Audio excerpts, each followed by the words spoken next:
Hey, Math 30-2. Today we're going to look at addition and subtraction of rational expressions. But before we do that, we're going to do a quick review of how to add and subtract rational numbers. Now, another name for rational numbers is fractions, so we have to recall how to do some fractional work.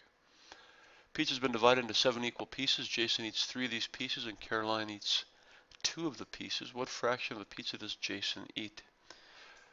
Well, let's say Jason eats those 3. And there are 7 pieces. Caroline eats 2, so that's 2/7. Write down and perform the calculations required to determine the fraction of pizza already eaten. Jason ate 3/7 of the pizza. Caroline ate 2/7 of the pizza. Together, they would have eaten 2 plus 3 is 5. Add the numerators. Keep the denominator. 5/7 of the pizza. All right. Second pizza has been divided into 6 equal pieces. Caroline eats half the pizza. 1, 2, 3 of them. Maria eats 1/6 of the pizza. Let's say she eats that one. Complete the work below to determine the fraction of pizza already eaten. So here's Carolyn. Oh, Carlos, sorry. Carlos half the pizza. Maria is 1/6. So what we want to do is get a common denominator of 2 and 6. So the common denominator of 2 and 6 is 6.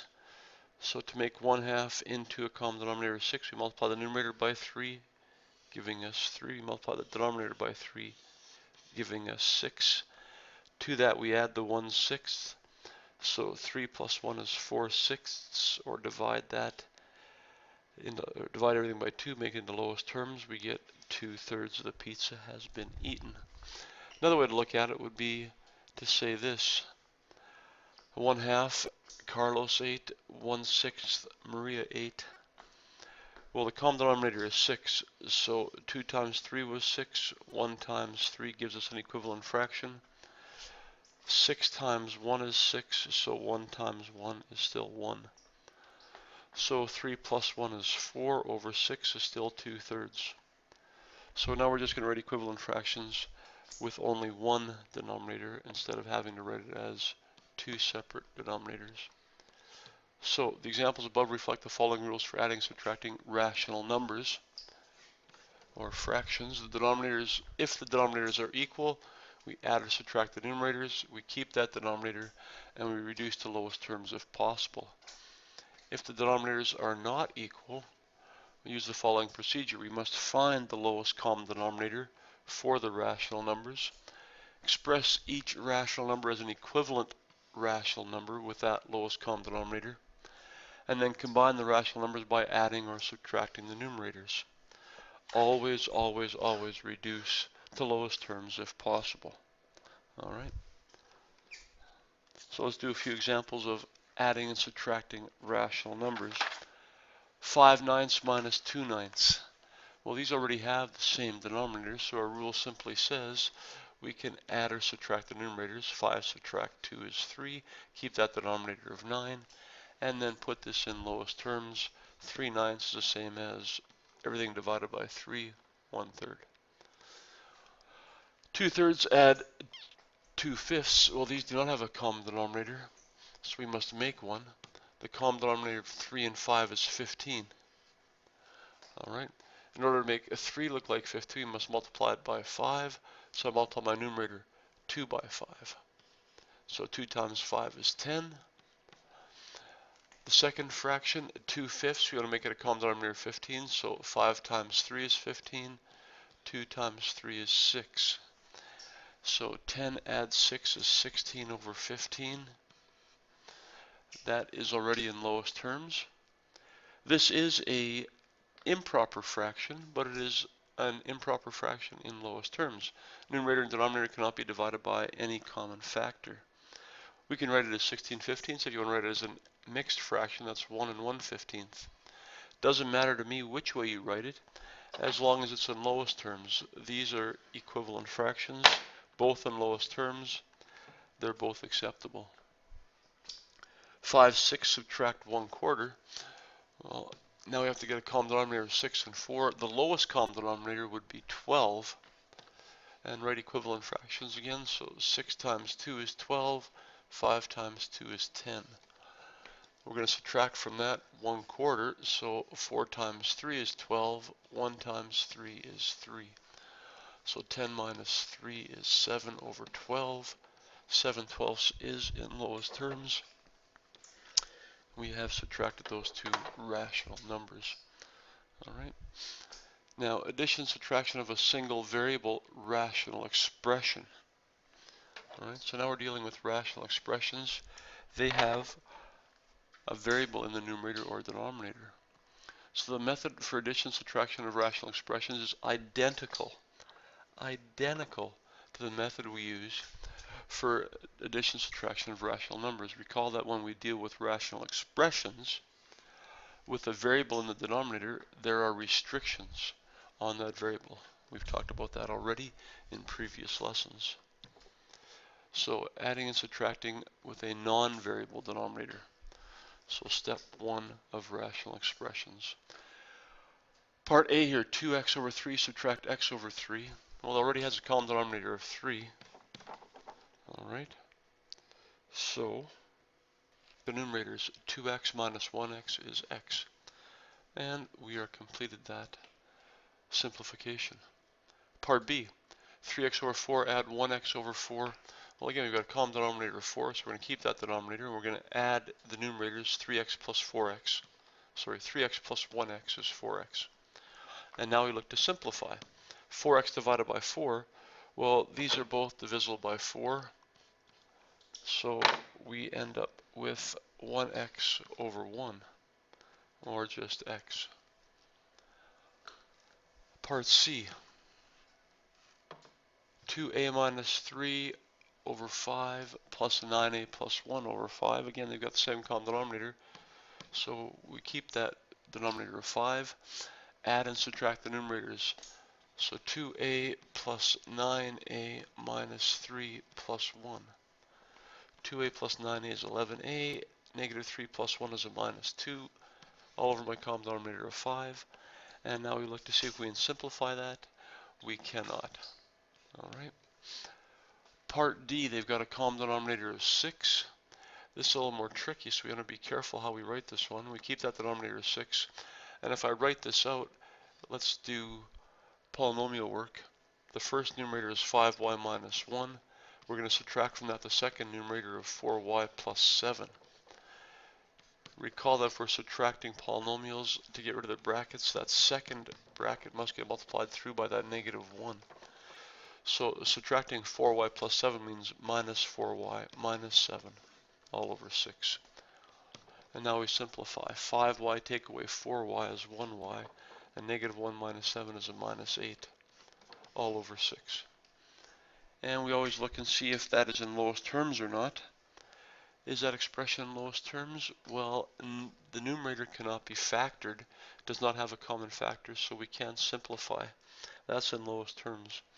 You can't reduce the 8 and the 6. You can't pick off part of this numerator. The whole numerator must have a common factor that's divisible by the same common factor as the denominator. Example 3. Write each of the following as a simplified rational expression. So now we're doing the exact same thing, except now we have to make a common denominator. So 3x over 4 subtract 7x over 10. We need a common denominator for 4 and 10. So the lowest common denominator of 4 and 10 is 20. So I'm going to multiply my denominator by 5, so I multiply my numerator by 5. 3x times 5. And my second rational expression, 7x over 10, well 10 must get multiplied by 2, so I should multiply my numerator by 2. Alright. And we simplify the numerators now because we have a common denominator of 20. So 3x times 5 is 15x, and 2 times 7x minus 14x. We've now written equivalent rational expressions with the same common denominator. We can now add or subtract those numerators. 15x minus 14x is 1x. All over my common denominator of 20. That is in lowest terms. Part B, same idea then. We need a common denominator of 3 and 6. That common denominator is 6. So I look at my first rational expression, and that denominator of 3 must get multiplied by 2. so my numerator must get multiplied by 2. Look at the second rational expression. That denominator of 6 gets multiplied by 1, so my numerator gets multiplied by 1. Now you can write it like that, or you could have just rewritten the numerator as it was. I wrote it like that so I can get rid of the brackets in both these expressions. So 2 times 3a minus 1 is 6a minus 2. And I'm adding 1 times 4a plus 5, which is 4a plus 5, all over my common denominator of 6. Now I keep my common denominator 6 and add or subtract the numerators. Well, 6a plus 4a is 10a. Negative 2 plus 5 is a positive 3. I now look and see if I have a common factor in my numerator, and 10a plus 3 does not have a common factor, so I can't reduce my rational expression. Numerator and denominator do not have a common factor. Part C, we need a common denominator of 8 and 3. The lowest one would be 24. All right. So to make 8 look like 24, I must multiply it by 3. I must now multiply my numerator by 3. So 3 times 8y subtract 3 is the new equivalent numerator with a common denominator of 24. My second expression has a denominator of 3. I must multiply that denominator by 8. Therefore, I must also multiply my numerator by 8. So I'm going to subtract 8 times 2y plus 1. Now I keep that common denominator of 24, and I now simplify my numerator. Expand out the brackets and collect like terms. So 3 times 8y is 24y. 3 times negative 3 is a minus 9. Negative 8 times 2y is a minus 16y. And negative 8 times positive 1 is a minus 8. We've got our common denominator of 24. I can now simplify my numerator. 24y subtract a 16y is 8y. And negative 9 minus 8 is a minus 17. And again, I look to see if I can simplify that expression. Well, the numerator does not have a common factor, so I have that fraction or that rational expression in lowest terms. We can't go any further. Let's look at example 4. Let's simplify the following. 7x plus 3 all over 2, add 3x. Well, this has a fractional denominator of 1, 3x over 1. So the common denominator of 2 and 1 is 2. It's pretty simple. My first expression, 7x plus 3 over 2, well, the 2 is already multiplied by 1, so I keep that exact same numerator, 7x plus 3. My second rational expression, that denominator of 1 must get multiplied by 2, so my numerator should get multiplied by 2. Alright, so if I simplify, I've got 7x, add 3, add 6x, all divided by 2. And now combine like terms, 7x plus 6x, that's 13x plus 3 all over 2. Again, look for a common factor of our numerator. There isn't one, so I can't simplify that rational expression any further. Part B, 4 minus y minus 4 all over 9.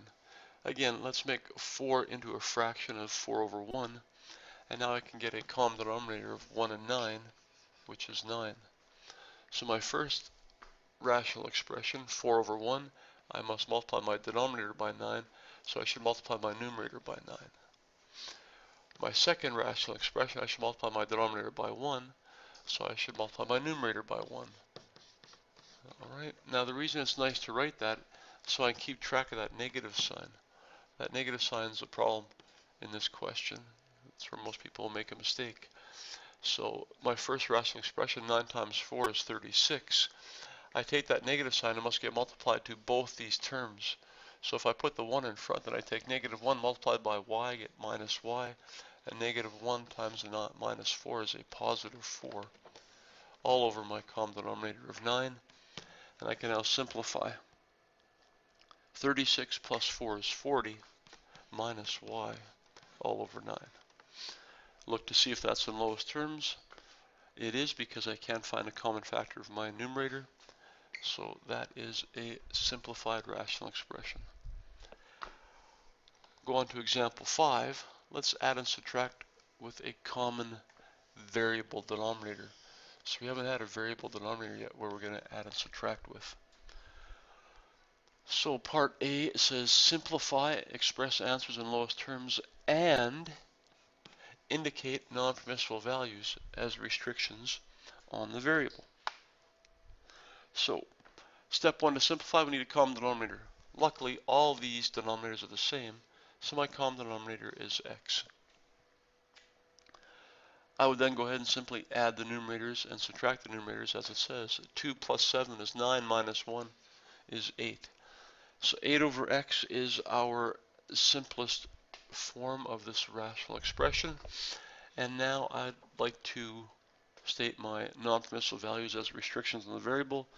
Remember, if I have a variable in my denominator, it can never equal 0. So my restrictions should be x can't equal 0. So I have simplified the expression, and I've now stated the non-permissible values as restrictions on the variable. Part B. Common denominator of these two rational expressions is 2a. So I'm going to keep that denominator, and I'm going to go ahead and add and subtract the numerators. So 5a plus a is 6a, and 3 minus 6 is a minus 3. Now I look at my numerator, and I notice there's a common factor of 6a minus 3. I could take out the 3. That leaves me 2a minus 1 all over 2a. Now I can't reduce any further because the 3 and the 2a can't be reduced, and 2a minus 1, which is a complete factor, that whole factor can't be reduced with 2a. I'd have to have a denominator of 2a minus 1. So I will accept either of these expressions. They're both in simplest form, but I must now state restrictions on my variable. 2a can't equal 0, so a can't equal 0. There's my restriction. Part C. I want to get a common denominator. Well, that common denominator is already there. There's only one denominator, so it's just 3y minus 1. So I take my numerators and I simplify, so I go 3y minus 1. So I have simplified my rational expression by adding and subtracting. Before I put this thing in lowest terms, I should state my non-permissible values. So I take 3y minus 1, remember that can't equal 0, so I add 1 to both sides, and I divide by 3, so y can't equal 1/3. There is my non-permissible value as a restriction. Now I want to go ahead and simplify my fraction, and we see that 3y minus 1 divided by 3y minus 1 leaves me 1 over 1, and of course 1 divided by 1 in lowest terms is 1. So that expression for C in simplest form is 1, but don't forget we must find the restrictions before we simplify our rational expression. Example 6. All right, let's do example 6. Show that the subtraction of these two rational expressions reduces to 2. X cannot equal negative 3. So we want to look for a common denominator. These two already have a common denominator of x plus 3. We're dealing with the subtraction of two rational expressions, so it's important to write these as polynomials. So that first numerator as a polynomial is 4x plus 10. We're going to subtract from that the second numerator as a polynomial is 2x plus 4. All right. So I've got my common denominator of x plus 3. We're going to keep that. And I now go ahead and get rid of the brackets. So the first polynomial is still 4x plus 10. The second polynomial must get multiplied by that negative sign. So negative times 2x is minus 2x, and negative times positive 4 is a minus 4. And now I can keep my common denominator of x plus 3 and simplify my numerators. 4x minus 2x is 2x. 10 minus 4 is a positive 6. I want to try and reduce or put our rational expression in lowest terms. So I see a common factor in my numerator of 2. That leaves x plus 3 in my numerator, and I've got a common denominator of x plus 3 there already. Now before I simplify this expression, I want to state my non-permissible value. So I look at my denominator of x plus 3. We know that can't equal 0, so x can't equal negative 3. Now I go ahead and simplify my rational expression. X plus 3 divided by x plus 3, they reduce down to 1. So my numerator, 2 times 1 is 2. My denominator of 1, 2 divided by 1 is 2. So we've proven that this expression reduces down to 2, and it's got a non-principal value. X equals negative 3, or as a restriction, x can't equal negative 3. Notice in class example number 6, the numerator of the answer had a factor in common with the denominator. That was x plus 3. This resulted in a further reduction, which simplified the answer.